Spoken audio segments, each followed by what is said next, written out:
like to welcome you on behalf of SOCHM GEM Green Building Council, and our knowledge partner Sustain Mantra for this wonderful webinar series on water. So, friends, you all know that today is a World Water Day. So, SOCHM is organizing this water webinar series, and today is the first webinar, inaugural webinar, I must say.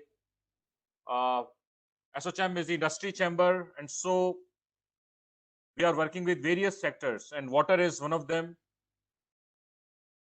Today, our today's topic. As I told you that we have started a webinar series, and our broader theme for the series is water stress, an emerging strategic business risk. Under this webinar series, we have designed 3 webinars, and today's session is on achieving water security by optimizing water demand.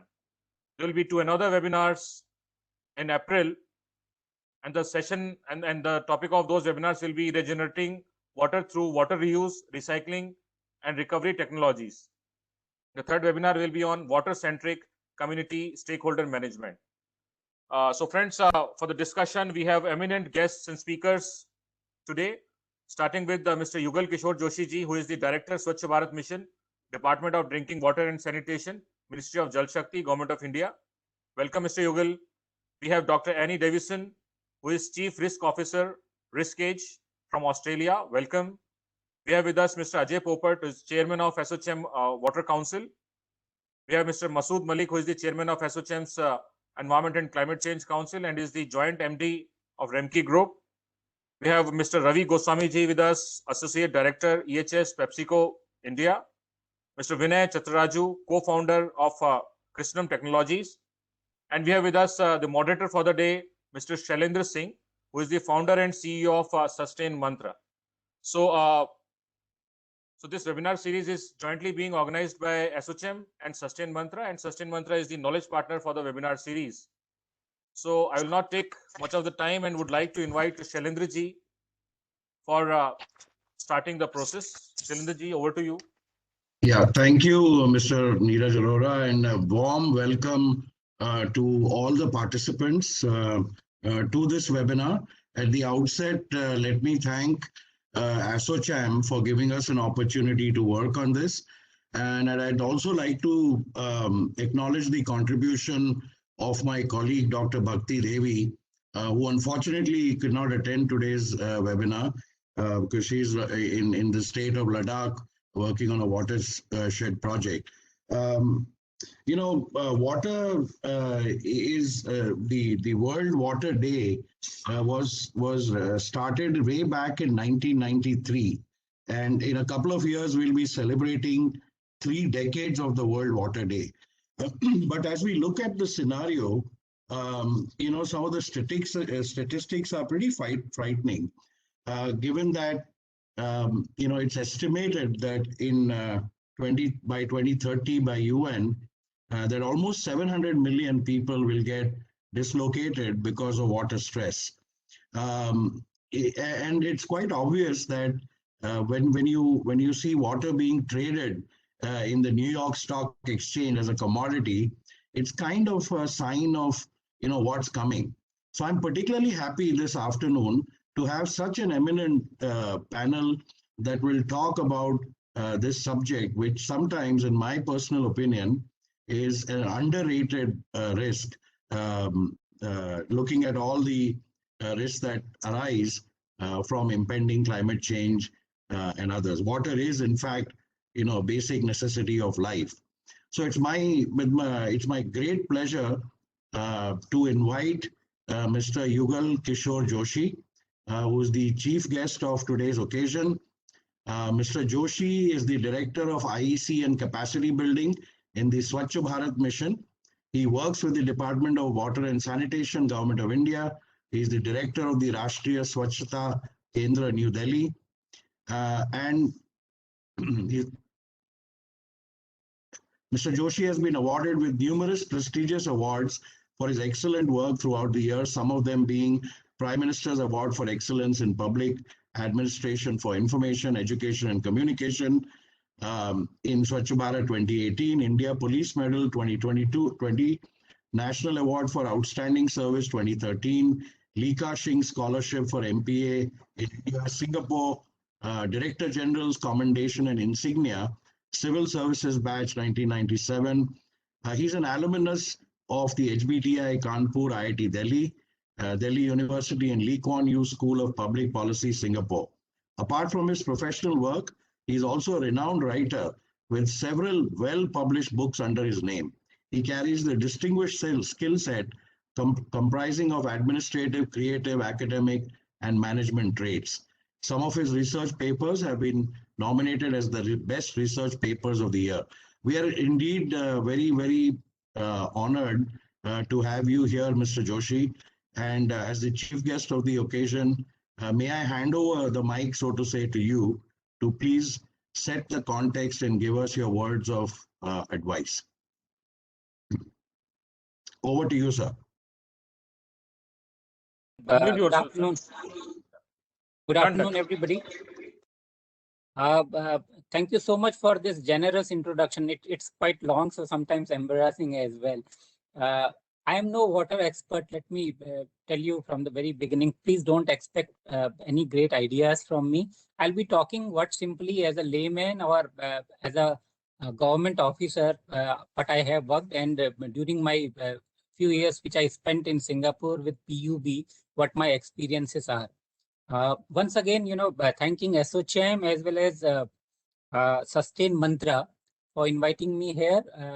I will talk what my experience has been, and also, it's a little honor. It's a great honor, in fact, to be amongst these great panelists. Dr. Davison is there, Ajay Popatji is there, Masood Malikji I heard last week. He's a fantastic orator and great personality in the field of sustainable development. So it's a great honor to be with all of you. Today, on World Water Day, we started, Government of India started a huge event. It's called Catch the Drop. 2 years ago, Government of India did a good thing, which, we have been lacking. In fact, people will wonder that in our country, there are number of departments, number of ministries who take care of water, municipal water and other things. There are so many things. So in India, as they famously say, two computers don't talk. So Government of India in 2019 merged two of its bigger ministries. One, the Ministry of Water Resources, River Rejuvenation, and Ministry of Drinking Water and Sanitation to one. So it formed Ministry of Jal Shakti, basically the hydropower. So that's one of the big steps forward. And that year in 2019, Prime Minister also launched Jal Jeevan Mission. That was water for all. Very ambitious scheme, which I will touch a little bit later on. But before that, let me tell you one thing, two things I learned from while studying about the water and my experience. Number one is that water scarcity is not a problem. Water management is a problem. Throughout the world, when we give very scary data, like in India, we give this scary data that 1947, when we attained independence, at that time, per capita water availability to Indians was 5,000 meter cube. Now it has reduced to 1,500 meter cube, precisely because our population has, grown multifold. We have the problem of polluted water, yes, of course, but as I said, it's a management problem. Second thing is that, wonderfully made topics for this webinar, like water stress as emerging strategic business risk. But, my experience has been that the opportunities and the risks, they both go together. Our forefathers, European as well as Asians who went to the East Asia and Europeans who went to the North America, South America and others, there was huge risks. Spanish people, the Dutch, the French, the British, everybody, they went to Australia, they went to North America. These were huge risks from Columbus journey to all these, but they ultimately proved to be a big opportunity. So what today's water crisis scenario, I see very big, huge business opportunity for the private sector. Water issues, supply side and demand side, I think we should not take it in isolation. We should not talk only about the demand side issues, because supply side and demand sides cannot be separated. Second thing is that in India, most of the time we forget that where India uses its water mainly is in agriculture sector. Almost 85 to 89% of Indian water is used in agriculture. And in India, only 40% of the agri area is that which has, irrigation security, some kind of assurance that some canal or some kind of irrigation system is there. And as climate change, Dr. Davison must be witnessing these things these days in Sydney and other places, floods and other things creating havoc. In India also, over the years, we have witnessed that instead of 4 months, full months of monsoon, we get rainfall for only 40 days. 40 days is still, exaggerated figure. Roughly, we get all the year's rain in 8, 9 or 10 days. So this morning, Prime Minister said two very important things. Number one, he said that let's catch each and every drop wherever it falls, whenever it falls. So that's, supply side of story, water conservation story. So I will briefly be touching, what Government of India is doing. We since 1947, we have been trying to, make water available to our all the households, but have been, very pathetic so far, because initially we thought that providing piped water supply is very difficult. We went for those all, stand posts and other things. Slowly in 2019, Prime Minister said that no, okay, now there are 190 million or more households in India, and at that time only I think 30 million households had piped water supply. So the target was that in 5 years, Prime Minister said that let us have household piped water supply to each and every household by 2024 end or by 2025.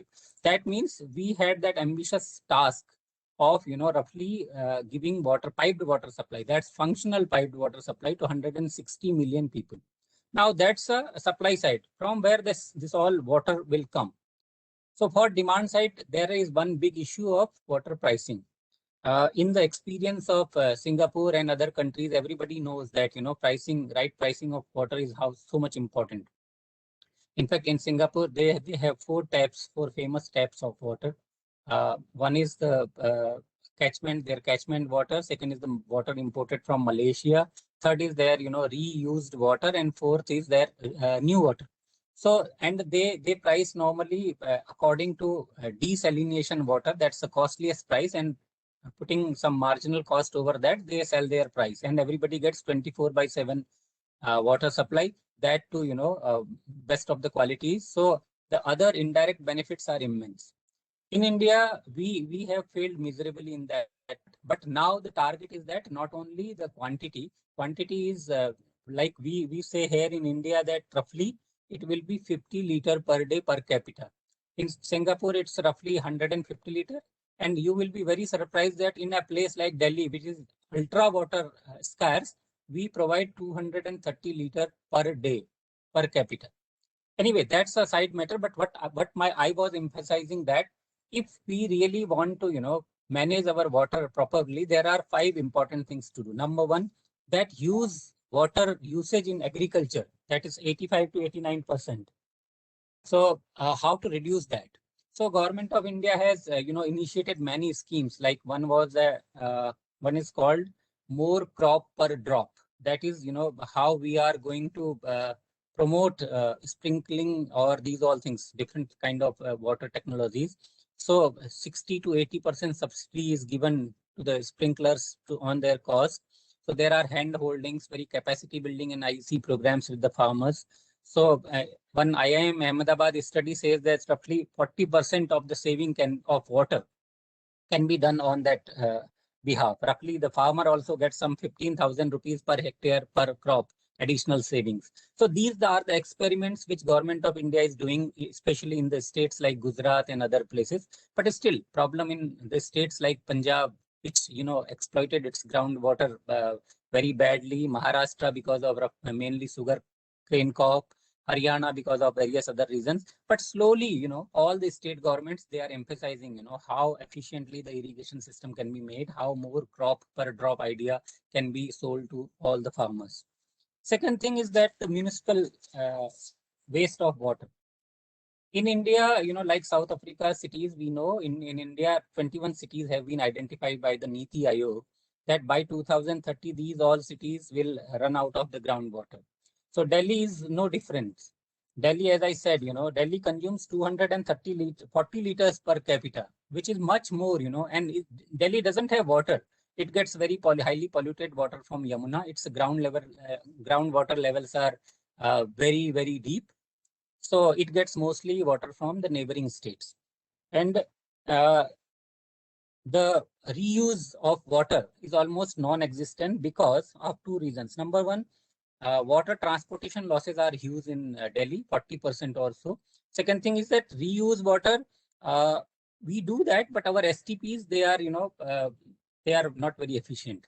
Normally, all STPs run on 30 to 40% of the efficiency. Fecal sludge is a big issue. Fecal sludge management is a big issue. And the traditional water bodies in Delhi, which were, in Mughal times or in colonial times, they were flourishing in each and every area of Delhi, are almost non-existent. So what should Delhi do? That treated water story is now being there is one Indo-Dutch company which is doing a lot of things on this, but all these stories are in its very initial phases. And ultimately, in India, which I keep on repeating, and Singapore is the prime example of that, we normally use the term wastewater. We attach, used water, a very derogatory term. Singapore started calling that wastewater as used water because they believe that in the nature, water was never, made again. Once it was made, after that, we have been drinking the same water which dinosaurs used to drink. So that reuse of water is still non-existent in India. You will be surprised to know that even a city like Delhi, 30% of its treated water is not being utilized, though we can utilize it in parks and other places. Similarly, the industrial infrastructures to use that reused water is almost non-existent. We know if somebody has some problem using the reused water in the household or for drinking purposes, though technologies are available there, but still people shy of it. But there is no reason why industries cannot use that water in their industrial productions. Lack of infrastructure is the one thing in India, in Delhi or in other towns. We still don't have that parallel dual pipe systems.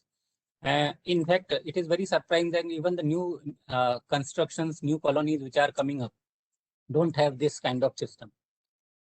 Water pricing, now next issue, third issue, that's all again, very, very controversial, very political issues. We don't charge normally for water.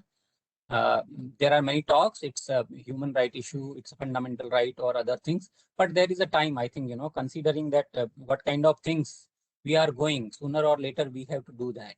And there is one very shining example in India as far as water pricing concerned. In 2012, in Nagpur municipality, the Nagpur Municipal Corporation, with the help of one private company, that is Veolia India, a subsidiary of some French company, they started this experiment in Nagpur.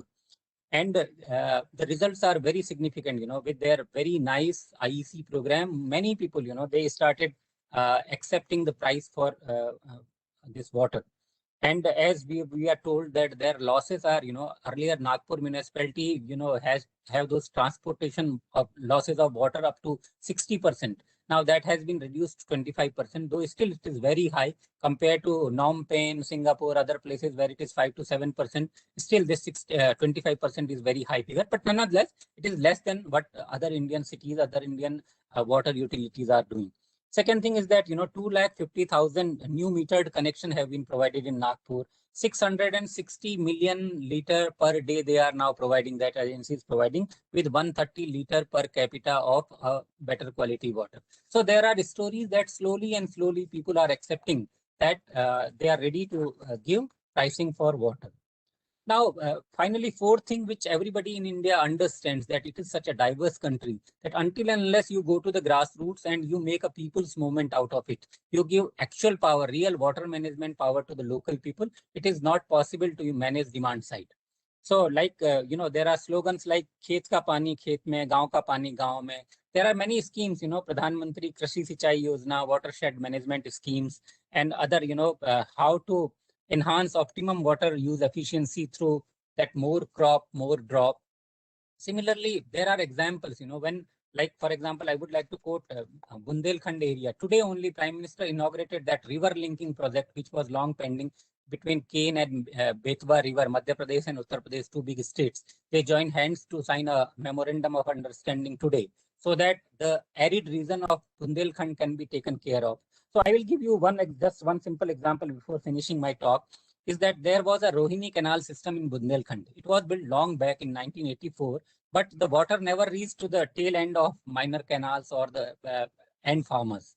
So what was done very late, people understood after say 32 years, they understood that, okay, let us give, voice to the farmers, the marginal farmers or the end users. So they made those committees, water management, water user committees in 2016 with the villages in catchment areas of the minor having voting rights. So the result was very surprising. Now everybody in Bundelkhand areas, whosoever is connected with that Rohini canal system, these are getting power. So these all experiments, there are so many innumerable number of experiments happening all over the country, which point out to the direction that if we give that power of water management to the local people, especially women, Prime Minister today also emphasized that the women, they know, they value water most, because they know what happens if there is no water at the household level. So these experiments are coming up, and we are very hopeful that sooner or later we will be able to manage these supply side from water conservation, rainwater harvesting, and all those things. There are innumerable number of traditional knowledge in India available. Earlier there used to be so many different technologies in different parts of the country. That traditional knowledge people are almost forgotten. So these all things we have to combine the judicial mix of the demand and supply side, water pricing, and understanding the value. Until and unless people of India don't understand with the change in climate, with all these things happening, until unless we don't value water, we don't conserve water, we don't realize the real price of the water, it will be going to be very difficult. But again, I would like to say that it is the time that everyone in India, across the world, comes together and join hands in water conservation programs and understanding the value of water. Thank you very much. Thank you for patiently listening to me. Thank you.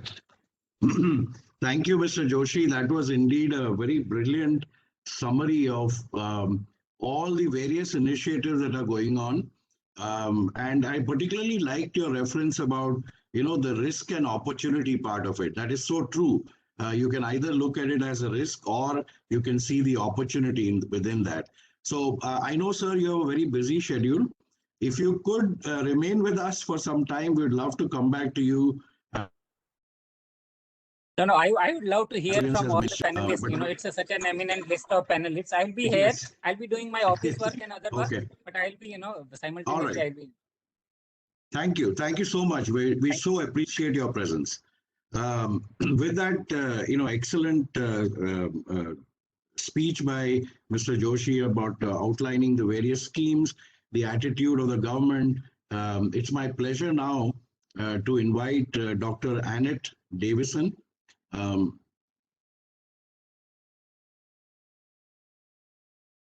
Dr. Annette Davison is the Principal Risk Analyst of RiskEdge. She is actually calling in from Sydney, Australia, and it must be pretty late in the evening for her. She has helped utilities implement water safety risk management plans, both in Australia and overseas. She has a multitude of journals, book chapters, technical papers, reports, and other publications. Without getting into a very, very long introduction about her, I think it'll be a pleasure to listen to Dr. Davison's presentation. So over to you, ma'am. Thank you. Could I get sharing rights, please? Yeah, Amit, can you give sharing rights to Dr. Davison, please? Wonderful, thank you. So hopefully you will be able to see. So can you see the full screen? Yes, we can see the screen. Please go ahead. Yeah. Great, thank you very much. So thank you very much, Mr. Joshi, for that great introduction, and thank you very much for inviting me. And I just wanted to thank Dr. Bhakti Devi as well for inviting me to be part of this. What I'd like to do is talk about risk in the supply chain. So it was a very good introduction, talking about risk as well. And it's interesting from the ISO 31000 risk management standard that risk equals the impact of uncertainty on objectives. So it can be both negative and positive. So that brings into account the whole opportunity side of things as well. But today I wanted to talk very much about the risk in the supply chain from the emerging risks of water security, because I think unless we understand things at a system level, we can forget or not pick up on the best places to manage the risks from water.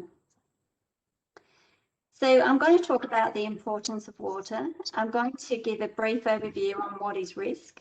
I'll talk about the supply chain and also talk about water at risk in your supply chain. So I'll give some examples at the end to bring it all together. So as has already been talked about today, water insecurity is really one of the highest rated global risks of the 21st century.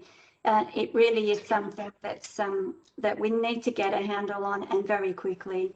So not only is our fresh water decreasing, but importantly, our good quality water is also decreasing. And even though we just heard that people in India aren't yet ready to pay for water, it really is costing more and more to treat the water that we can access. So things like, desalination, recycling of water, that type of thing, it is costing more and more. And globally, people are still dying as a result of poor water quality. Even in countries like my own, people are still getting sick from poor quality water. And that has a massive economic impact then on the community as a whole. So really, businesses, industries, and communities are all at risk because of water. I wanted to highlight, we've talked very much about quantity, but water security really is about quantity plus quality. And it's very important to understand that equation. You can have lots of water, but if it's not of the right quality, if it's not fit for purpose, then it's no good to you. So it really is about water security being quantity and quality. So just wanted to put in a couple of pictures here about water security issues. So you can see here in Cape Town in South Africa, the dam was basically almost dry. And then here from my own state of New South Wales in Australia, on the left here you can see in outback New South Wales, here's a dam that's basically bone dry. And then on the right here, we were in terrible strife in Sydney in 2020, and if it wasn't for big rains that came in July of last year, we would have been in real dire straits. And the irony now on World Water Day is our main dam of Sydney, which is Warragamba Dam, is actually spilling. But I was actually involved in a root cause analysis workshop back in last year to work out what we could have done better. So it was a very trying time for Sydney, and we were all on extreme water measures as well. So I wanted just to show you some, so that was the water quantity side of things, but I also wanted to show you some of the water quality aspects of water security. And so you can see here there are 4 examples. So in Flint, in Michigan, in USA, they've been having problems with lead, and now people are being charged over that, including elected officials. So anybody who's an elected official or a politician or somebody like that, you can still be charged, and you still have personal responsibility around the decisions that you make. In Australia, I know that there are problems with arsenic in your area because I've worked in Bangladesh before, looking at arsenicosis and also the dug wells as well, and the quality with that water. We also have had problems with arsenic in our water as well, and again that resulted in a big cost to the community. Then in Walkerton, in Canada, there was an issue with microbes being found in the water, and several people died. And then even in New Zealand, which prides itself on its clean green image, it has massive issues with water quality, and then the impacts on the community and the businesses are massive. So again, I just wanted to reiterate that we need to consider the quantity and the quality when we're considering water security issues.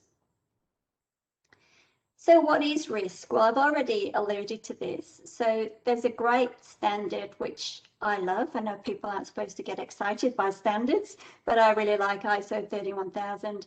It's a global standard for risk management. And it talks about risk being the impact of uncertainty on objectives. It can be both positive or negative.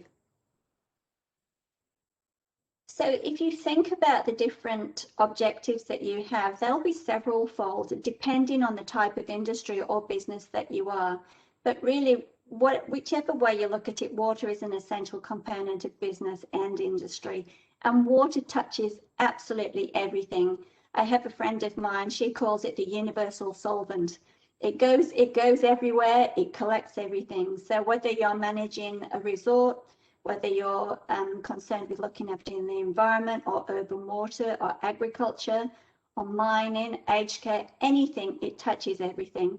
And it's really fundamental to your supply chain. So even though it might not impact on you directly, if it's impacting on something that's part of your supply chain, and so you can't get particular things because of water security issues, then it will come back and get you anyway. So you really need to understand things at that system level. It's fundamental to your business's success. And it really is, as Mr. Singh has already pointed out, it's really an emerging risk for business. So really our question to you is, are you risk ready? Do you understand the risks across your supply chain and what you need to do to manage those risks appropriately? The water cycle is really very complex to manage. As you can see in this image here, there are lots of moving parts. And so we have water treatment, we've got stormwater, we've got wastewater, we've got desalination, we've got recycled water, we've got irrigation.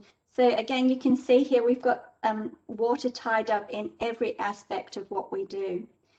Now, I know from having visited Bangladesh before, and sadly not yet India, but I know that many businesses have certification to ISO 9001, for instance, ISO 22000, which is the food safety standard, and also ISO 14001 as well, which is the environmental management standard. Now, the important thing about these standards is they're all very much risk-based. And then we've got ISO 31000 sitting across the top as it's a bit like Lord of the Rings. It's the one standard to rule them all. But it's, if you can put things in that common context, it makes it much easier to translate across the water cycle as well, and across businesses and across industry. So really with our risk, it's about looking at several things. So what we need to understand is what can happen to create an impact on your objectives, how often does it happen, so that's the frequency, and how bad is it when it happens. So if you're looking across your supply chain, there will be several things that you'll probably have as your objectives, like with quantity, am I getting enough water? Can I access the water at the right time? What about maintenance? What about ownership? Who owns the water? Who owns the infrastructure? Then with operation, how am I operating my system to get the best out of it? And then quality, what sort of quality water do I need to get the best outcomes from my business? And so if we think about those within a risk context, you can see here on the right, we've got what we call a risk heat map or a risk matrix. So risk then is simply a product of the likelihood times the consequence. So you look up on this matrix, so something that's very likely and it has a moderate impact would be seen as a medium high or an orange. So that just gives you an idea, a very simple idea of how you can apply risk assessment. But for my mind, the value is not really in the assessment itself. It's actually in understanding your system. If you can understand your system, that's where you get most value out of it. So if we look at some of the water risk scenarios that you might have then for those 5 objectives that I showed you. So for quantity, a scenario might be water is only available intermittently, creating an impact on the reliability of delivering products and services. So I know for a lot of people, you might only have water available during the day at certain times. So that creates an impact not only in the availability, but also if the pressure goes in the pipe, you have the problem of bringing in contaminants. And so you can see that might be likely and it might be significant as well. And so you've got a risk score of medium high. For quality, you might have a water quality becoming increasingly saline and less usable for irrigation. So even though you've got water available, you're not going to get so much crop for your drop because it will be saline. And so that's something you need to think about as well. With maintenance, you might have a contractor undertaking poor maintenance of your infrastructure, and that might lead to increased conditions for water loss and contaminants. For operation, the point of supply of water is unclear. This is becoming a big issue in our country, actually, that handover point. Have you got certainty around your handover point, and whose responsibility is it on either side of the point? And then with ownership, what about infrastructure ownership? That might be uncertain, might mean that no one is taking responsibility for maintenance. So again, that might lead to risks for availability of water supply for your products and services. And what I would point out here as well is that there's no green here. So all of these risks are unacceptable, what we would say they are not in your risk appetite. And so what you'd need to do then is think about things you could put in place, strategies you could put in place to manage your risk better and bring them down to somewhere that's acceptable. So just to finish then, I've put some links here, so you can, we've got lots of information on our blog site if that's of interest to you. So I just wanted to put that up here as well. So some of the things I've covered in my talk, they'll be in more detail there. So thank you very much, Mr. Singh. Thank you, Dr. Davison. That was really a nice presentation. What I particularly liked was the emphasis on quantity and quality and how that's critical. How can one sort of, characterize the risk profile of an organization? And I particularly like the comment you made that the value is not, in the framing of the risk, but in the assessment of your system and to understand how it works and clearly, linking back to what Mr. Joshi was saying, one can begin to start seeing the opportunities within the risk. So thank you so much. Please stay with us. I'm sure the audience will have a lot of questions and we'll come back to you. Thank you. With that, we'd like to invite, and Amit, if you can throw up, Yeah, it's my great pleasure to invite Mr. Ajay Popat, who is the chairman of the ASSOCHAM Council on Water. He is also the president of the Ion Exchange India Limited Company. He has had more than 40 years of experience in strategy, business and organization development with leading organizations.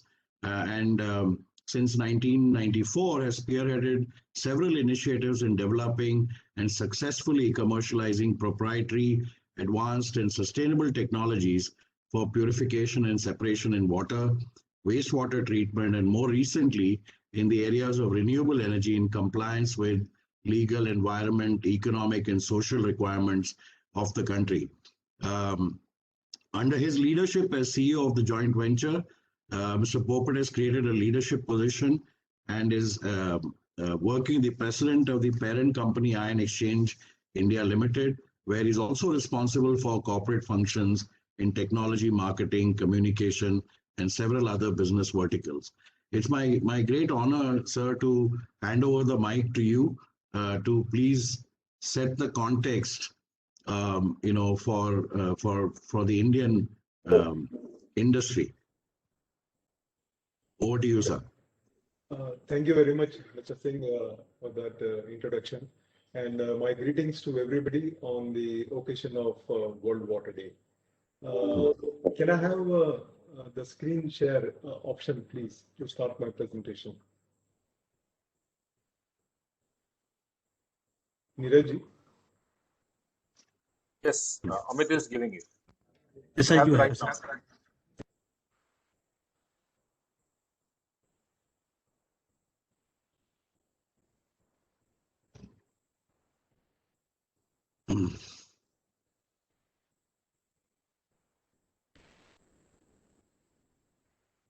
So is my screen visible to everyone, please? Yeah, yes, sir, it's visible. Yes.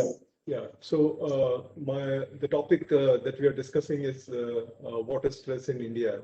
What are the impacts and what are the mitigations that can be applied to meet this water stress? And the theme of today's World Water Day is valuing water. And as all of us listened earlier, that could not have been, as Mr. Yugal Kishorji ended up his presentation, he touched upon the importance and value of water. So I'll continue from where he left off in the Indian context and start my presentation. We all are aware about water crisis in India, and as all of us know that we are going to be water stressed. This has been said for the last about 10 years. The NITI Aayog report, which Mr. Singh referred to, talked about 21 cities facing day zero in the next 1 or 2 years' time. So the prediction of water stress in the country by 2025 is preponed by a couple of years because of rampant use and misuse of water. If we also look at the impact that is there on the environment, it's nearly close to about 10 billion environment damage due to air and water pollution. So the challenge in India is acute water scarcity and also the quality of water that is available. So rampant industrial water pollution due to almost all the small and the medium scale industries that exist, in our country, discharging their waste or discharging their effluents without treating them into open surface sources and the potable drinking water sources. And untreated and undertreated effluents have caused severe degradation and water contamination.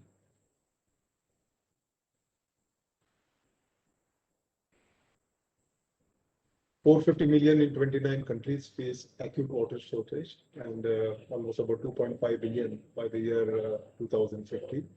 And less than 30% of our population have access to safe drinking water.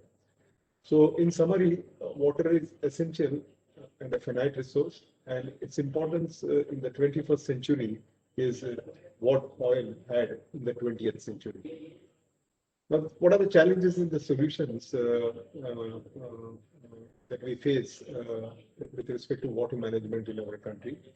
So the biggest challenge with respect to groundwater is in arsenic contamination, which causes hyperpigmentation and cancer, fluoride contamination, causing skeletal fluorosis, nitrate, blue baby syndrome in expectant mothers, iron, which is a secondary standard contaminants, causes a lot of issues, not only with respect to health, but also with respect to staining of plumbings, fixtures, utensils, fabrics, etc.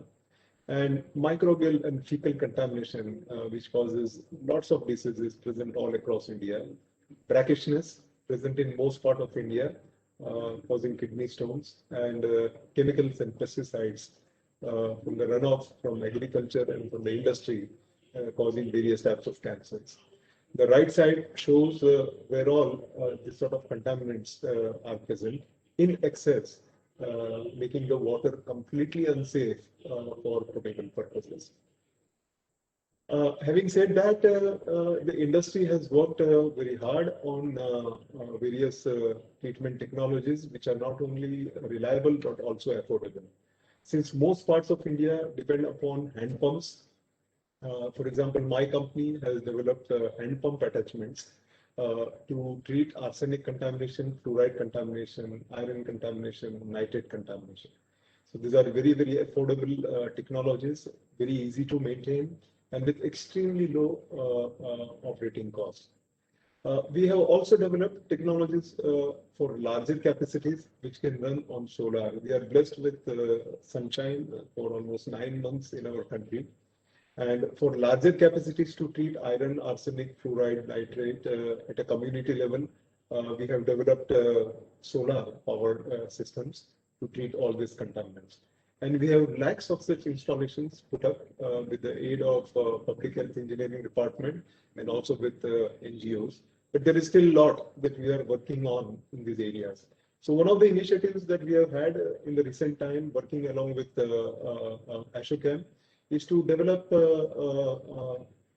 very easy test kits because one should first know that there is a contaminant present in the water that you're treating. And water being transparent as what it is, you would not know if it is contaminated with fluoride, arsenic, nitrate, etc. So my company has developed a very easy colorimetric test where you can just put a couple of drops of the liquid and you can identify the level of contamination for any of these groundwater contaminants present in the water, thereby providing a very effective tool to test, measure, and then install systems to treat it. We also assessed what are the top 10 risks over the next 10 years that, for example, the industries are facing. Because from the community, I now move to industry. And if you look at this chart that I am presenting over here, it talks about some of the biggest risks that the industries perceive. This risks are broken up into economic, environmental, geopolitical, societal, and technology. The risks, which Dr. Annette talked about, which could affect the sustenance of industries. And if you look over here on the economic, there is hardly any risk that the industries perceive. But if you look at environmental, there is an issue with respect to biodiversity loss, climate action failures, which we all are seeing despite protocols being signed, natural disasters, and human-made environmental disasters, which we are also experiencing. On the geopolitical side, it is to do with weapons of mass destruction and also the infectious diseases, something which the world is undergoing right now through the pandemic. But on the societal side, if you look at the biggest risk the industries perceive is the water crisis. And most were also concerned about sustainability and water crisis and its impact on their strategic competitive advantage. What it translates into is that no longer the industries can consider water as utility. Industries consider water as a raw material. So like any industrial operation, if you do not pay attention to the cost of your raw material or the availability of your raw material, it is going to significantly impact your competitive advantage. What was also found in the survey that we undertook was the corporate's perceptions about how investment in sustainability is beneficial to them. So almost 350 corporates that we assessed in India believed that sustainability reduces risk. It increases revenue. It improves brand and reputation. It significantly reduces costs. And it attracts investment from investors into businesses in which companies are operating. Now, against this backdrop, and considering the fact that agriculture in our country would always get a priority, and it uses about 80% of the available water resources, is the industry which faces the brunt with respect to availability and the costs. This is mainly because of reduction in terms of availability of conventional sources of water, like rivers, ponds, lakes, as well as wells, underground sources like wells and springs. And that has led to emerging sources of water, particularly for the municipal, particularly for the industrial applications, where through technology innovations led by my company and many others, seawater, treated sewage and sewage, treated industrial effluent have become the new sources of water. And that is where I would, again, dovetail back to two things that was said by Mr. Kishore Joshi. He talked of 4-tap strategy through his experience in PUB in Singapore. And I talked about the risk which was talked about in the previous presentation. And if you look at it from our country perspective, rainwater from 90% of the country's surface can meet 20% of our demand. Treated sewage will meet 50% of the demand. Desalination plant, the most expensive option, but also now becoming more viable because of the advancement in terms of technology to treat seawater, can meet 30% of the water. And as you could see, treated industrial effluent is the another source based on which industries have started sustaining their operations. So we have all of this plenty available. We have technologies available to make them suitable for most purposes and applications, and innovations in order to make them affordable. Let me take you through some examples on some of this. This is an example of the biggest seawater desalination plant built by my company at the time when it was installed way back in 2015. It was with Chennai Petroleum Corporation Limited using seawater reverse osmosis technology. And overall, since the time we introduced the seawater desalination technology as pioneers in the year 94, we have more than 12 working references across the coastline of India with most leading industry, which could then make their operations sustainable, profitable, and investable through dependence on seawater as an alternate. So these are some of these examples. The other source, as I talked about, the other tap, as Mr. Singh talked about, is the industrial effluent recycle. Here again, my company led the initiative, integrating biological processes, membrane processes, and also thermal evaporation processes. And we have set up several up to zero liquid discharge systems, meeting the dual objectives that you can now recover almost about 95% of your industrial effluents. By recovering 95% of the industrial effluents, your source dependence is reduced. And at the same time, you are no longer contaminating the environment and you are increasing your sustainability quotients. So we have close to about 20 zero liquid discharge plants operating across all industries, all segments in India, and more than about 100 recycling plants, not up to the extent of ZLD, but where the treated effluent can be reused for process as well as for utility and also for low-end applications. So these are some of the examples which I show you over here.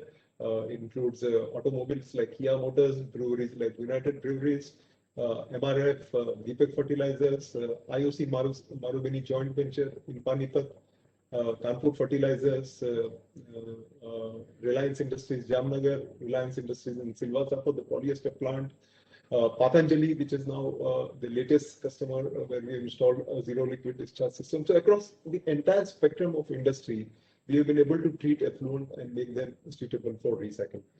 Coming to the third tab, after seawater desalination and industrial effluent is sewage treatment. And I now say also integrating sewage treatment with solid waste. So this is an example of a sewage treatment plant we built in Anjar in Kutch, which is a water-starved area. It's a state-of-the-art plant built on a public-private partnership where industries were getting water at the cost of about 35 rupees from GIDC. We set up the plant by putting up, by getting into an agreement with 3 municipal corporations. It is a 30 MLD plant. We pay a tipping fee to the municipal corporation. So in the first place, they were supposed to invest in this municipal plant, but now we invested, and on the top of it, they got a tipping fee to supply us the sewage. We put up the investment and we supplied this water to the industry, while the industries were getting water at about 35 rupees. This system, state-of-art system that we built 4 years back, supplies water at the cost of 15 rupees a meter cube. So it saves industry 20 rupees a meter cube. It gives municipal corporation a tipping fee without investing in municipal waste treatment. And of course, we as innovators and technology providers, as well as a good water EPC company, could demonstrate our capability and creating a truly win-win situation of public-private partnership in an industrial domain. Coming to what I started initially with is where, and we also talked about, Mr. Singh also talked about the fecal sludge, where the government has done excellently well in setting up, toilets, 1 lakh toilets in a record time. But along with this also became a problem of fecal sludge. And we decided to integrate raw sewage or fecal sludge along with a lot of waste our country produces in the form of, let's say, kitchen waste. So this technology, Endicos, is designed to treat a combination of solid waste generated in a sewage treatment process, maybe fecal sludge or a sewage treatment plant, along with the solid waste generated, by the community or the municipal corporation, which we call as organic kitchen waste. We put up a demonstration plant costing about 8 crores rupees, which can treat 1,000 kg of organic waste generated by community and about 2 to 6 meter cube of fecal sludge per day. And we recovered 90% water under this process. As you would see that the raw sewage is first treated through a membrane bioreactor and you recover 90% of the water. The sludge which comes out is combined with the kitchen waste, pre-treated, put up into a biomethanation process, and you recover renewable energy. And finally, the residuals which are there are post-treated, and you get rich organic fertilizer. So the cost of this fertilizer, based upon the nitrogen and the phosphorus values, would be about 15 rupees a kg, and a very, very rich. So here you could see that integrating a technology to treat both liquid and solid waste and complete recovery of water, energy, and nutrients. And that's what the world is going to look forward in the next 10 years in terms of resource recovery. In summary, we have set up treatment plants to treat about 200 mld of seawater. We have set up plants to treat sewage and partially treated sewage, and also now integrating it with solid waste treatment. More than 50 industrial effluent recycled plants and more than about 20 zero liquid discharge plants. And together with this, we believe that not only on the World Water Day, but all the days of the year, water is everyone's business, and together we can make a difference. Thank you very much. Thank you, sir. Thank you. That was such a detailed presentation on various technologies. You're absolutely right, sir. Every day should be World Water Day, not just one day in a year.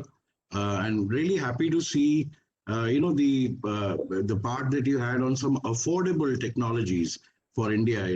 That's where I think a lot of rural India lives, and I think that's a pretty key component of overcoming this challenge. Thank you, sir. And with that, it's my pleasure to invite Mr. Masood Malik, who's the chairman of the ASSOCHAM Council on Environment and Climate Change. He's also the joint managing director of Ramkis Group. Over 25 years in the industry, and he's worked to manage resource and sustainability risks across the business life cycle. He's also recognized as a subject matter expert in the management of hazardous waste materials, waste management, rehabilitation of contaminated sites, so on. Most of you can read his background, so I'm going to not, and I know he's a great orator, so I'd rather hand over the mic to him than read his biodata. So over to you, sir, and we look forward to your comments. Thanks a lot, Mr. Lynch. Such a pleasure always to be part of the ASSOCHAM platform and your stewardship. I think the speakers before me have made my life extremely easy. A lot of what I wanted to talk about has already been covered. So I think what I'll try to do is to rush through a few of my slides with an intent that we will leave some time for discussions towards the end. A lot of what I was going to talk about has already been spoken. So let me just rush on. I think every speaker before me has said that the water today is being perceived as the number one global risk. And allow me to just give you a reference. This is the WEF reaffirming that it is the number one global risk. What implications for the country like India with our vulnerable population base, the low adaptive capacity? A point that was made by Joshi ji was that why we have a dependence on primary resources. And there is a very limited management interface. It's not necessarily scarcity as the issue. It is management as the issue. The fact is that when you directly take water from rivers, directly take water from groundwater, there is no ability to manage that interface. That's really where the risk becomes amplified. Also talking about the climate change implications, which is particularly in the context of extreme weather events, floods and droughts, the impact that it has on agriculture and grain production, heat stress, etc.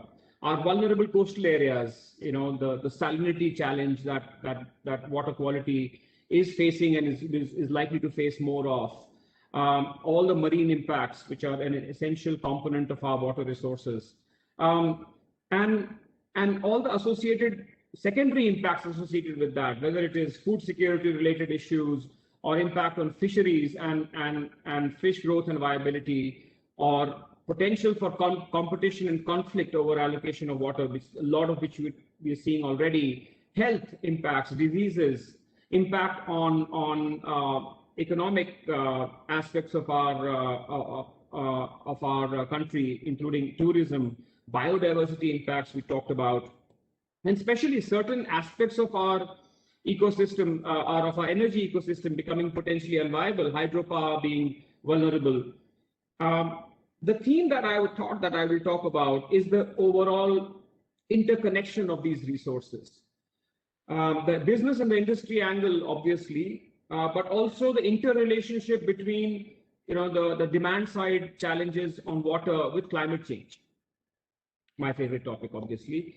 So please forgive me if you see me taking this issue towards climate change, because if you ask me, that is the one thing I want to talk about today. The demand side issues associated with water resources, not just in India, but anywhere in the world, cannot be addressed by water resources alone. And I'll try and highlight that through the next few slides. I hope this is a McKinsey compilation from a number of different studies. This is really where 2050 sort of gets resolved under different kinds of socioeconomic impacts. What is interesting is that they have talked about 6 different types of socioeconomic impacts. One is share of population that lives in high heat stress. One, it talks about other kind of climatic impacts, water stress, crop yield decline, capital at risk, and land surface related impacts, including biodiversity, etc. So interesting correlation. If you look at India alone, we are at high risk of increase. That means compared to today, we expect all of those other risks to go up. Our future is likely to be worse in all of those areas, except water risk. Water stress may actually decrease. In pure quantity terms, may actually just decrease. So, ladies and gentlemen, the point I'm trying to make is that, and to the points made by Dr. Anek or Joshi ji in the past, it is not just quantity of water which is the problem here. There are other aspects at play. And today, whether it is agriculture or biodiversity or health or industry, economy, energy, you cannot separate water from them. They are interrelated. And it's this resource interrelation that I wanted to talk about. The next, this, for example, let's talk about conventional thermal power. This is the current map of thermal power generation in India, overlain with the water stress map of India. And you will see there is a significant correlation. We are already stressed, and our conventional sources of energy are stressed because of water scarcity. This is another lens. This is the global mining map. The map on top that you will see is the global mining map. And sorry, the map on the bottom is the global mining map, and the water stress map is the map on the top. And it's very interesting to note that a significant part of the mining hotspots in the world correlate with, ironically, with the water stress hotspots in the world. Which means that it's not just about water supply, it's about material supply, it's about resource supply that is at risk here. And the whole question is, can we address this in isolation just by looking at water resources alone. And yes, maybe for a small region, and yes, maybe if you look at a small time frame. But if you step back and look at 2040, 2050 type of time frame, the point I'm trying to make is that the water stress issue cannot be delinked with the resource stress issue, with the climate change issue, and the energy transformation issue. We talked about, Mr. Popper talked about the fact that actually technology is not a problem. All the technologies required to solve, to implement the 4-TAP system, they're in play. We have them available. Why are we not looking at desalination, for example, as the solution for all of our water supply issues? Because energy is not infinite, because energy is not cheap. If it was, then water supply, or even quality for that matter, wouldn't have been such a risk. So is water a water issue, or is it a larger resources issue, energy issue, and the interrelationship that water risks have with global long time frame aspects such as climate change? And therefore, I think the point I'm trying to make is that it is the decarbonization of our economies. It is the transition to a more sustainable future, not just in water terms, but including water terms, that will ensure water security for the future of this country and for all emerging economies. The fact is, and the answer has to come not just from water, but also from energy efficiency, from ensuring that the right kind of resources are deployed into our future development, so that we are de-risking climatic shifts that are affecting water supply, that are affecting extreme weather conditions or droughts and floods, and this vicious cycle that we seem to have found. And there is a real opportunity here. We know that there is likely to be a breakthrough on clean energy. And if we go by what Mr. Popper said, if we break through to a clean energy form that is relevant for developing economies such as India, water supply issues, including the demand side issues, including the quality issues, will be addressed. And therefore, it is so important that this possibility, which is the current power mix that we have, which is so dependent on it, and it's not just an issue of fossil fuels.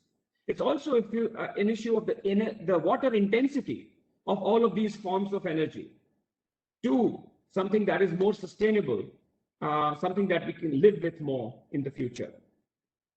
And the reality is that Indian industry has no way but to grow, whether it is in form of iron and steel, or whether it is in form of other forms of core industries such as cement, concrete, petrochemicals, aluminium, fertilizers, construction materials, etc. Most of this country is yet to be built, which means there will be a manifold increase in demand of these resources over time. We need to find pathways which are inherently more efficient, inherently more sustainable for enabling that economic development and growth. There are challenges.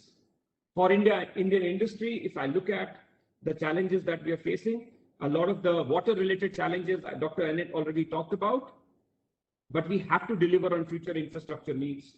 We have to remain competitive, especially as these resources become more and more expensive. Availability of technology is definitely a challenge. We have to improve the quality of product, awareness, access to capital, rate of replacement, and the whole ecosystem, the network requirements. These are some of the key challenges. But at the same time, I would say that through carbon capture, utilization, and storage networks, through continued improvements in energy efficiency, through high degree of recycling, including for water recycling and material circularity, through collaborative development of technologies and R&D, through fuel substitution and increased use of biomass, and obviously enabled by smart irrigation and responsible water stewardship initiatives, use of biomass as feedstock for both energy and materials, we can move towards a more sustainable future. I will talk about some small experiments that we are doing to ensure that not just our water footprint, but our overall sustainability footprint improves year over year. As a small company, we have an initiative to move towards reduced fossil fuel consumption. We are committing that we are one of the largest fleet operators in the country. We introduced 850 electric vehicles this year. We will make sure that this is 50% of our overall fleet in the next 3 years. Solar power across our sites, we are just 1 megawatt today. We'll be 4 or 5 megawatt in the next few months. We want to develop on our rooftop alone about 15 megawatt of solar power. We want to make sure that not just our 100% of our footprint, but 3 times of our land area across the country, 3 times of green cover for all the land that we occupy. We are already a net carbon negative company. We want to be carbon positive. That means we want to have, we want to make sure that our carbon footprint improves further by 5 times in the next 3 years. Lots and lots of efforts on innovation and partnerships. Whether it is on clean energy, we heard about biomethanation from Mr. Popat. We are investing in the same. Substituting fuels, we now make from landfill gas, we are making auto fuel, looking at new ways of resource recovery, also new ways of treating water, low temperature evaporation, we are implementing at scale. Also, we are aware of the fact that as the economy changes, as more and more technologies come into play, there will be new materials and new wastes. We need to be ready for that. This year, we will achieve 100% ZLD implementation at all our locations, and we aim as a company to be net water positive by 2024. Small steps, I'm aware, but that is, I believe, the direction that India Inc. is taking as it de-risks itself on not just water issues, but from an overall sustainability standpoint. Thanks a lot, Shailendra-ji. You, as usual, Malik Saab, you did not disappoint, and I think you made such fundamentally important points, and though each one kind of spoke so well, but I think you brought it all together so wonderfully, interrelating the various resources and how decarbonizing is really critical, for us as a country. Thank you again so much for that. Our expert speakers are very kind. There were some questions in the chat box, and they have sort of answered those questions already. Further, in the interest of time, I'd like to just ask one question to Mr. Yugal Joshi Saab, if he's still online. In the context, Joshi Saab, aap hai? Yes, please go ahead. Right. So a little bit about the point that Mr. Malik has brought in terms of how do we integrate, let's say, decarbonization, energy and water. What sort of your comments for the benefit of the audience? The past attitude of seeing things differently in isolation has now done away with. So now Yes. Government, like as I said, Jal Shakti Ministry was formed by combining these 2 departments, ministries. Similarly, now at the inter-ministerial level, there are very close interactions, collaboration with different ministries. Like you cannot separate water with sanitation, water and sanitation both with health, and these 2 with the education, as well as these 2 with the woman-child issues or with energy. So all these things are combined, and these days, whether Prime Minister takes a meeting of Pragati or there are interministerial meetings and interministerial collaborations where these issues are now threadbare discussed. Similarly, there is another platform which has been recently launched by Government of India, not still in public domain, but it is called Karma Yogi, Mission Karma Yogi. So this is kind of an attempt to give knowledge of all these different domains to civil servants so that they are aware. Normally, what happens if I am working in Ministry of Jal Shakti, I really concerned only with the matters related with Jal Shakti or to my very narrow domain where I am working. But slowly, this kind of attitude has been done away with, and Government of India now very forcefully asking government officers to understand, to learn, what other ministries and other departments are doing. So I think that's a very, very great beginning. Right. Thank you. Thank you so much for that. And a big thanks to all the eminent speakers in the keynote session. It was such a pleasure listening to you and, all the fundamental important points that you were making. Thank you so much. Thank you so much, Shailendra. It was indeed a pleasure. And listening to all the great eminent panelists, it was so learning, such a big learning for me as well. Thank you so much. Thank you, sir. Thank you.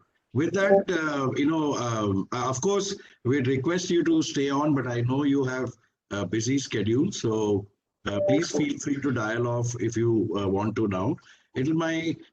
Just moving quickly on, and I know we are behind. We are going to extend the time by another 15 minutes.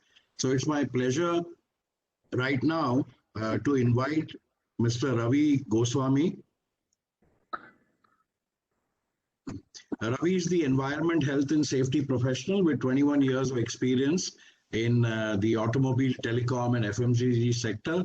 He's currently the Associate Director, EHS, PepsiCo India. And Ravi is going to take a few moments, to talk about what his company is doing, how he looks at the situation from an industry perspective. So over to you, Ravi. Okay, great. Thanks, Shailendra-ji. I think what we can do is, since this is World Water Day, there is a small 1-minute video what PepsiCo is doing. So can we run that video? Yes, please. Yes, please. Yeah. Yeah.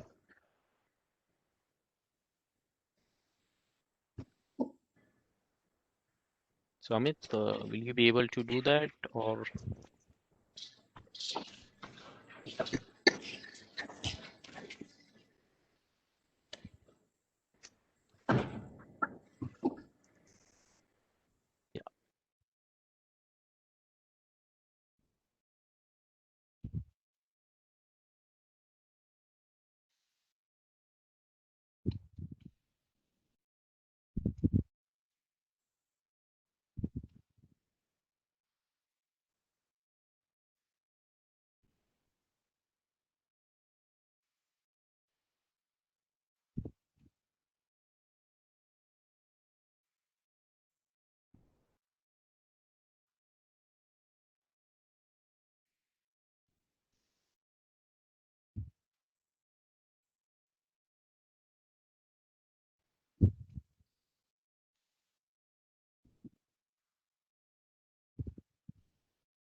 Yeah, thanks, Amit. So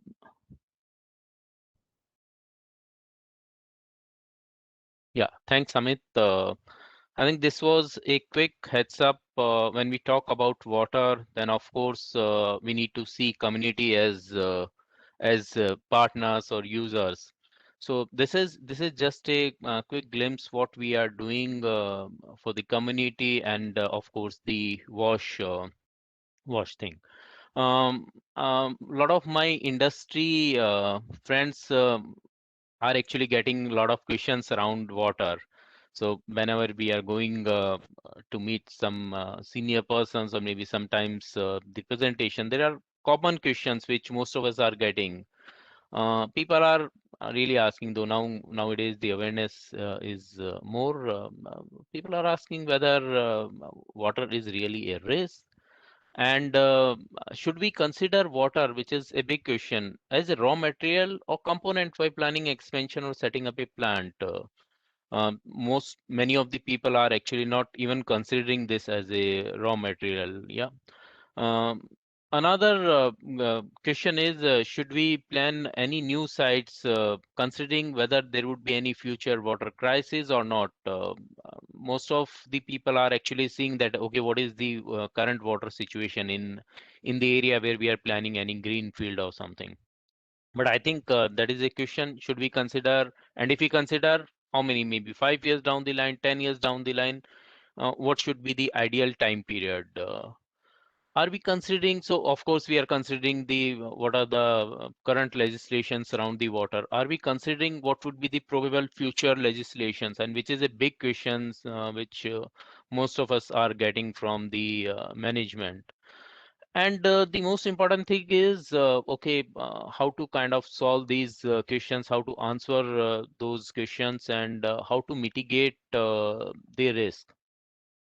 I think there are a couple of sessions, and then in April also we are going to have sessions. Maybe we'll try to find some solve or some answers or responses against those questions. There is one more thing. There are many people, when we talk about consumption of water or using of water, uses of water, how are we considering? Many people are only kind of limited talking about the water which we are using in the manufacturing process.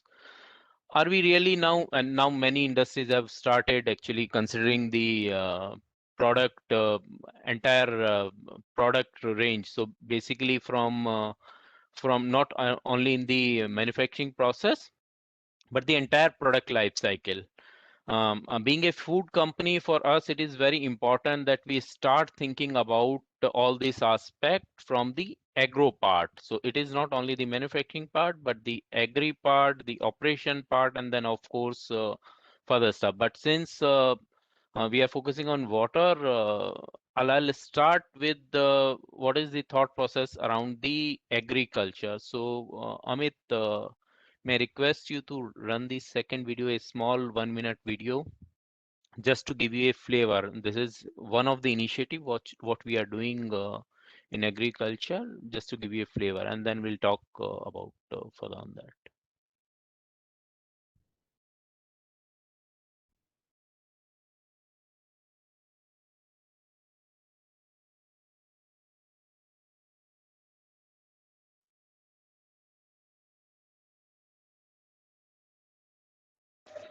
Amit, are you running the video, Amit?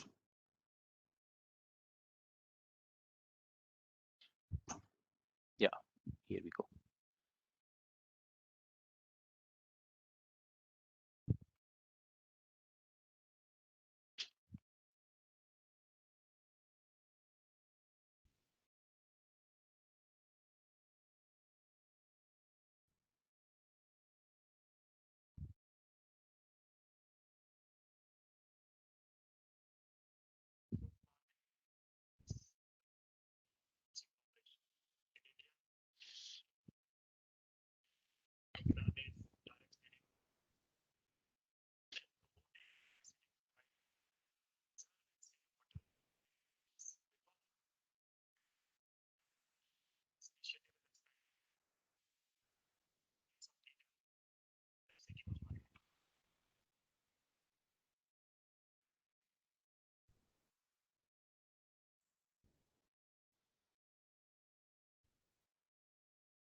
Yeah, thanks, Amit.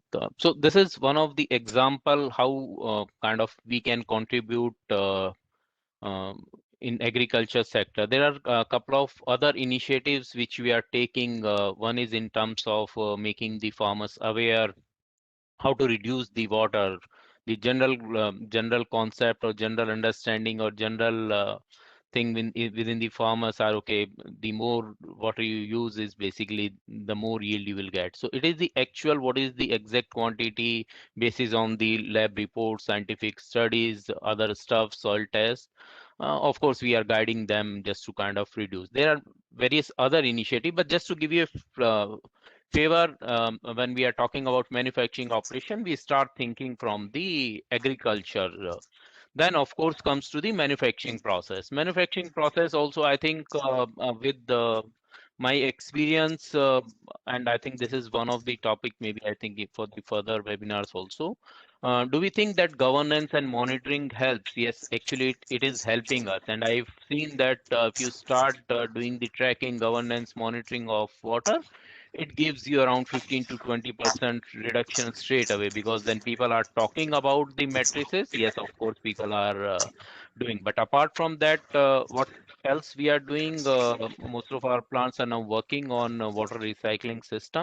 And we talk about water recycling system, a couple of technologies which we are using. One is, of course, the reduction at source. So whatever water or wastewater is generating from that, we are trying to kind of treat then and there and kind of reusing, recycling. And then, of course, once whatever is not treatable at that point of time, we are after our wastewater treatment plant, we have the technologies to kind of treating it further, using it for our utilities and all. And of course, we have a target of having 50% reduction, which is global then to India specific also. By 2024, 50% of water what we are using is need to be reduced. We are also doing a lot of work around water recharging, watershed. We have various watershed program across the country wherein we are doing the recharging, and that is what we are giving due importance around that. And then of course, one of the most important task is the considering the community, which I think we started I started the video with what we are doing with our community for the safe access to water and all. Yeah, so I think that's a quick heads up. That's very, very, thank you for that quick heads up. And I know that Pepsi sort of works across the value chain, or the water value chain, if I can use that word. And we'll love to have you back in, the third or second sessions to have a little bit more appreciation, particularly about the work that's being done with communities. So thank you very much, Mr. Goswami. With that, it's my pleasure now to invite Vinay Chattaraju. And Vinay is the co-founder of Krishnam Technologies. He is a graduate from IIT Kanpur in civil engineering. He's worked in various early stage startups in the energy and IoT space. He was recently awarded the title of Water Hero by the Ministry of Jal Shakti, Government of India. So without further ado, Vinay, I invite you, please start your presentation.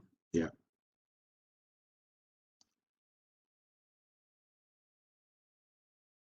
Wonderful. We can see your slides, Vinay. I can go ahead. Yeah, thank you, Mr. Singh. It was indeed a great pleasure to be here along with all other esteemed panelists.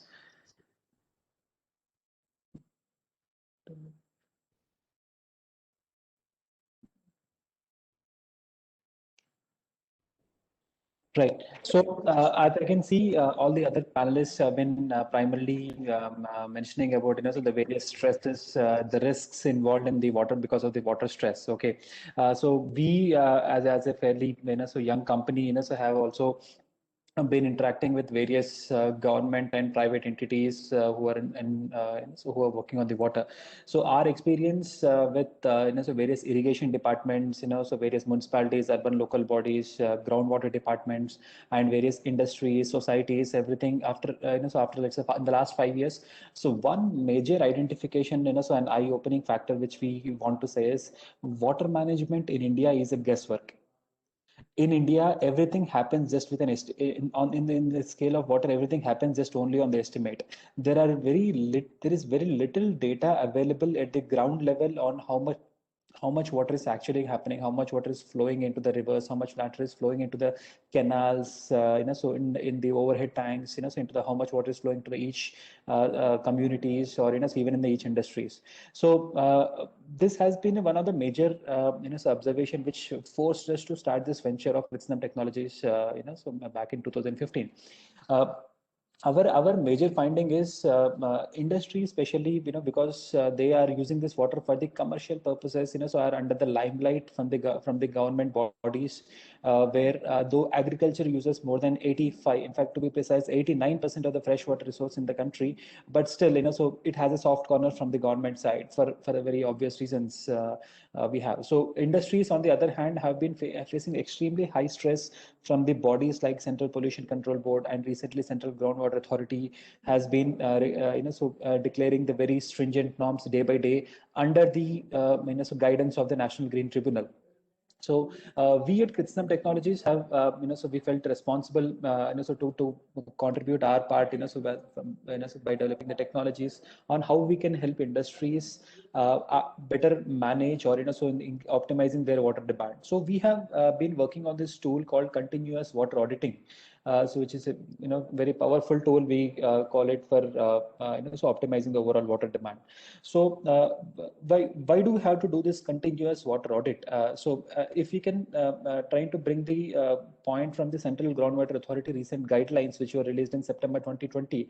So it states that so all the industries should potentially reduce 20% of their freshwater extraction in the next 3 years by using appropriate means. So we feel that so the continuous water auditing is one such solution where we can, as per our estimates, we can very clearly see a reduction of up to 20% in the next 3 years by implementing this kind of this tool, and also monitoring the actual cost of water associated with the product unit economics. They can, like other esteemed panelists were also mentioning, that people started considering water as one of the raw material. So now the question is about what is the unit of the raw material. So how much is my how much water am I spending per unit consumption of, per unit production of my material? It could be paper, textile, like how we have in power sector, where so they have mandated 3 liters initially, now it is 2.5 liters per unit generation of the power supply. Similarly, as per all the other sectors are also coming up with the equivalent standards on it. So to produce 1 kg of paper, to produce 1 kg of sugar, how much water has to be there as part of this national productivity policy.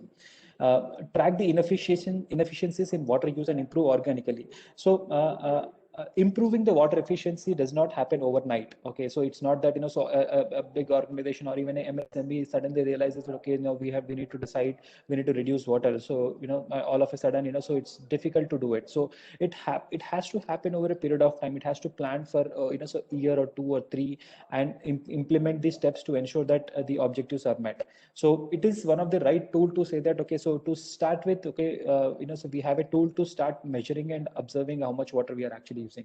There is an international standard also, ISO 46001, so which is for the standard for the water management. So where many multinationals are now enforcing this as one of the mandatory things for their vendors. So since most of the Indian MSMEs are exporting to abroad, so where so primarily because so water is considered to be one of the cheapest resource in India. So but now they are making these kind of standards mandatory for all the in the complete supply chain, and also for the prepare for upcoming stringent regulations from water usage, like how Mr. Ravi Goswami was mentioning that so the regulations and the governance aspects are playing one of the very prominent role in so driving this water stress. But let's try to compare between what is the differences in the 1-point measurement and the continuous water audit. So as part of this Central Groundwater Authority Act, it has already mandated doing water audit once in a year. Okay, so but what is the difference between when we do once in a year and a continuous water auditing? Okay, so the 1-point measurement, it captures 1-point measurement captures the data only for the one time. So we do the water auditing once in a year for 1 week. So it captures only the water data for only for the 7 years. But whereas the continuous water auditing measures the daily, weekly, monthly trends, it recognizes the wastage only once in a year. But so we have the potential to quantify wastages on an everyday basis. and the 1 point measurement measures only annually, whereas the continuous measurements will be used to handhold them on a daily basis on where exactly the water can be efficiencies can be improved. So it validates the progress once in a year, and where we want to make this water management more as a habit to the industries, so that so this becomes one of their habit, like how they do the accounts. So invoices and every GST filing happens on a daily basis, but not on a yearly basis. So we similarly want the water auditing to be happen on a daily basis. So it becomes merely a regulatory mandate, which is again no low motivation, but whereas a continuous water audit is a way to improve the efficiency. So where we found the industries are very highly motivated in this. Whereas in 1 point measurements is completely manual. Vinayji, Yes, sir. yeah, Vinayji, I'm sorry to interrupt like this, but could you try to finish in about 3 to 5 minutes? It should be possible, sir. No problem. Yeah. Thank you. All right. Thank you. Thank you so much. Sorry to push you like this. Right. So yeah. So this there are a few steps I'll find in doing this continuous water audit. The first step one is the digitizing of the pipeline network. So the first we need to have the complete network of the pipeline from the source to the final output in the digital format. So to do the continuous water auditing, and then we need to classify the processes. So every production facility have the various processes there. So we need to clearly segregate the process on what is the process 1, 2, 3, 4, 5, 6, in which the water is being one of the raw material, and the benchmarking of the needs. So as per the industry standards, as per the international standards, or as per the manufacturing standards, what is my benchmark, water benchmark for each of the process? Let's say it's like for 10 KLD, 20 KLD, 30 KLD, 50 KLD, as per this. And so this is where we need to install installation of the smart flow meters. So flow meters are the one very critical units in which capture the data from the processes on a hourly basis, on a daily basis, and it is with the data of the smart meters is used for this water auditing process. So once we install the smart meters, it's all about the reporting and the analytics.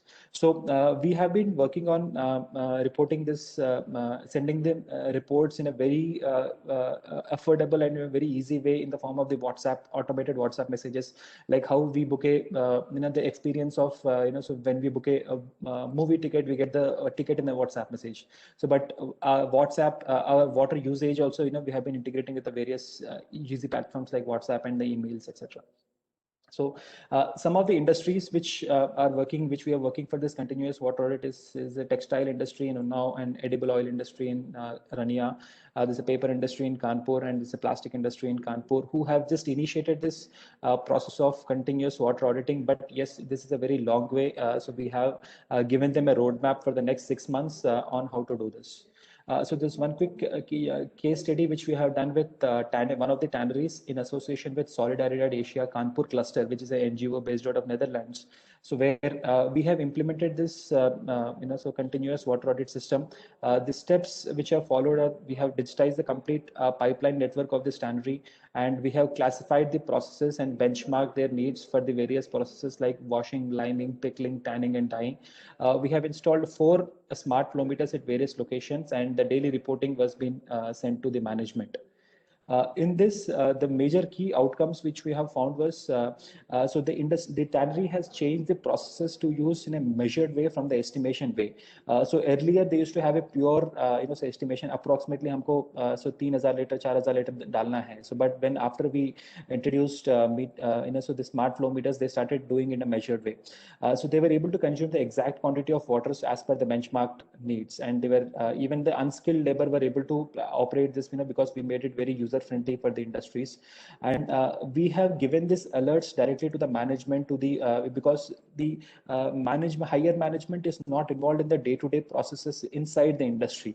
So all they need was this notification. But when they understood, the unskilled labor who are in the ground level understood that the data is going to the management, which forced them saying that, okay, so now we need to conserve it judiciously because somebody else is seeing this data.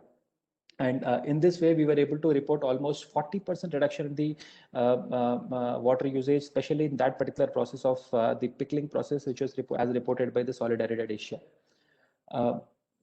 Similarly, just so another quick case study on this, so edible oil industry, which is very similar outcomes we had. So the industry identified that they were using 30% more water than what they were estimating without this. So because they have this intuition for the last 5 years we are running this industry, तो हमको पता है कितना चल रहा है. So but when we actually metered this and then see that it was actually 30% higher than this, and they were able to segregate the cost of the unit economics per various so processes inside it. So that's it. So we at Krishnam do manufacture this Dhara Smart ultrasonic flow meters, so which is primarily for the borewell metering and the continuous water auditing as per the CGW guidelines. Thank you. Thank you, Vinayji. And I think, listening to your presentation, the famous adage that comes to mind is, if you don't measure it, you will not improve it. And so that's clearly, what your solutions are enabling your customers to do. So very happy to see that. Thank you again to both the speakers. And just as we have sort of overextended our time, but I wanted to take the opportunity of having Mr. Malik and Mr. Ajay Popat both on one platform to sort of ask a very generic question, more from an industry perspective.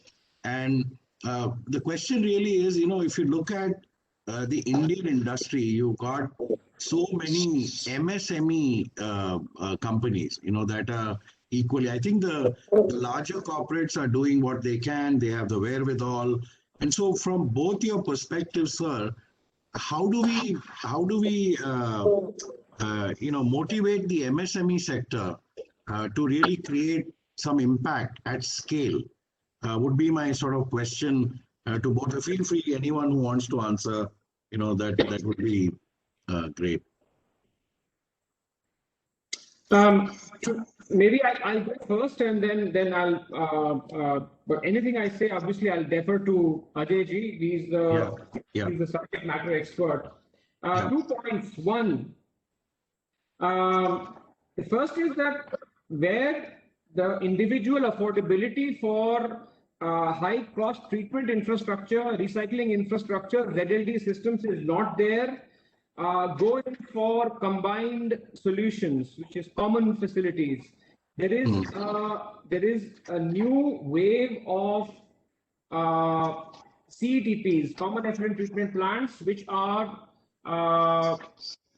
more they're smarter. They have more ability to deal with variability in load, both in quantity terms and quality terms.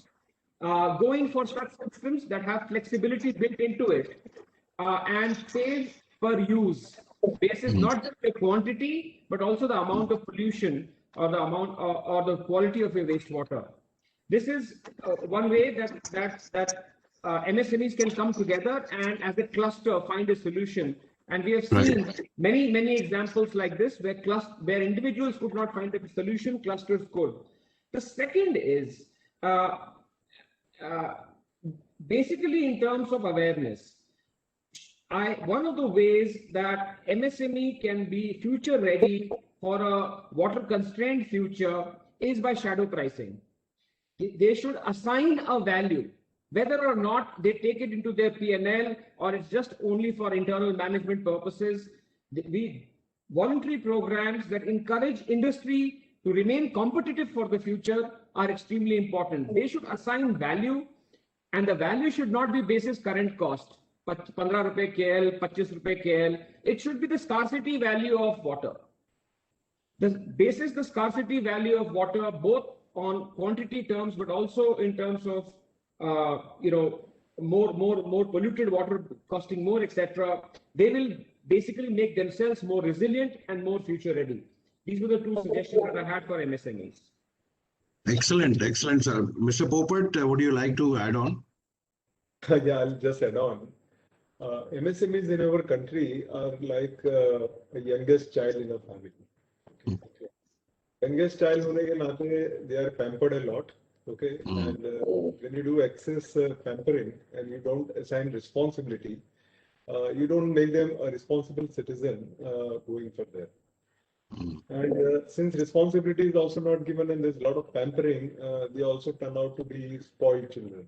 Okay, that's unfortunately the state of MSMEs in our country. Despite the sort of soaps even during the COVID pandemic time, the government has offered to MSMEs writing off their loans, the bank support which has been given to them, the flexibility given to them in terms of ignoring the environmental challenges. Not much has been done. And I think one of the causes is not making them responsible. So what was done, as what Mr. Masood Malik just proposed, was that they were asked to just discharge their effluents to a common effluent treatment plant. In my opinion, this has failed very badly in the country, looking at the state of CETPs, because it is akin to saying not in my backyard, but in somebody else's common backyard.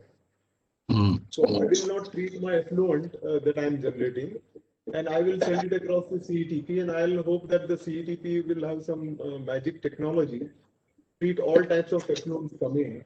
Even if it's a cluster which has got homogeneous industry, after that it will be treat all types of discharge. I think that is grown very wrong in the country.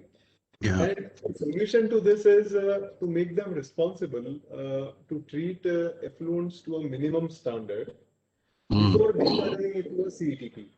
So the government can continue to give them soaps to provide larger infrastructure to treat their waste, but not taking away the responsibility from them to treat it to a level where it can be acceptable to the CETP, and the CETPs in turn can then treat the effluents and then reuse, recycle, and give it back to the industry. Excellent. Now, to do that, there has to be an incentive, there has to be an awareness, and there has to be also penalty. All three things have to go together. And beginning with awareness that you don't have to invest in a huge, recycle and energy facilities. You just need to treat it to a basic level and send it to the CETP. And when you discharge it to the CETP, you pay a certain amount of cess correlated with the flow rate or the quality of the effluent, and you ensure that the whole concept works very well. Right, sir. Right, sir. From the industry perspective, the second thing is to make technologies more affordable. Right. As I was saying that, though we have got more than about 20 successful zero liquid discharge working across industries, I agree with Mr. Masood when he made a beginning saying that, this is something which, and what you also said, Mr. saying that, the bigger ones have the wherewithal to, invest on such technologies. So it's responsibility of the industry to see that how these technologies can be made more affordable. And that's why we are helping right now to see that we make it more affordable. So more number of the small scales can also adopt it. So these are the two ways to go further. Right, sir. Thank you again for that. And maybe, on a separate occasion, we might reach out to you and see, how we could structure a program around this and, for future things. So again, thank you so much. I'd love to go on. The topic is so interesting, but we are constrained with time.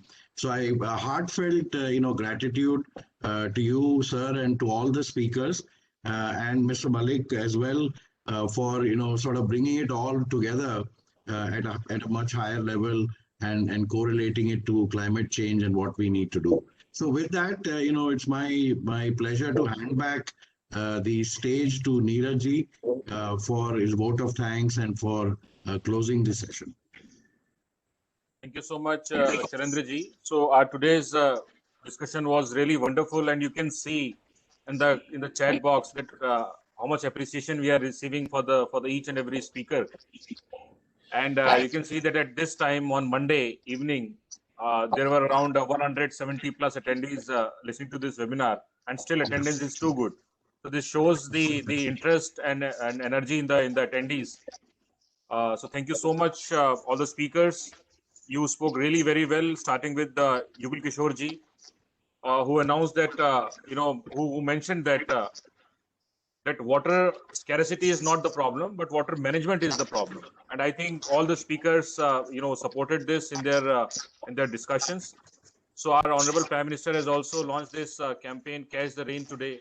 I think rainwater harvesting is the key solution to the problem. and water management is the problem. In fact, water management, proper water management is the solution. Then Dr. Davison talked about the importance of water and risk in supply chain. She also mentioned that water insecurity is one of the biggest, rated global risk of the 21st century. Then Mr. Ajay again supported this, that India is expected to be, to be severely, water stressed by 2025. And he mentioned that in the total environmental damage, there will be around 70% damage will be around due to air and water problem. He talked about the water contaminations, and he mentioned that how his organization is, providing various solutions to treat the water. Then Mr. Masood gave his presentation, and he has given a different perspective to this problem. He also mentioned that water is the number one, global risk, and not the quantity of water is the problem, but it is the interlinked with other issues. So it was a wonderful perspective he gave to the problem. Then Mr. Ravi talked about that how his organization is working towards improving the improving the water efficiency, helping the farmers in agriculture, and at the last, Mr. Vinay talked about the water auditing. I think water auditing is the key solution to the problem. Until unless we measure and we until unless we measure the water loss, we cannot improve the water efficiency. So it was overall a wonderful presentation. And at the end, I would like to announce, Amit, please help me in showcasing the last slide. So as discussed, we are organizing a 3 webinar series. So today was the inaugural and first one. Our second session will be on Tuesday, 6th April, same time. And the topic will be regenerating water through water reuse, recycling, and recovery technologies. The third will be on Wednesday, 14th April, same time, water-centric community stakeholder management. So I would request you all the speakers and attendees to please join us on these 2 webinars also. So thank you so much. Thank you so much. Thank you. Thank you. Bye. Amit, please close the webinar. Thank you. Sure, sir.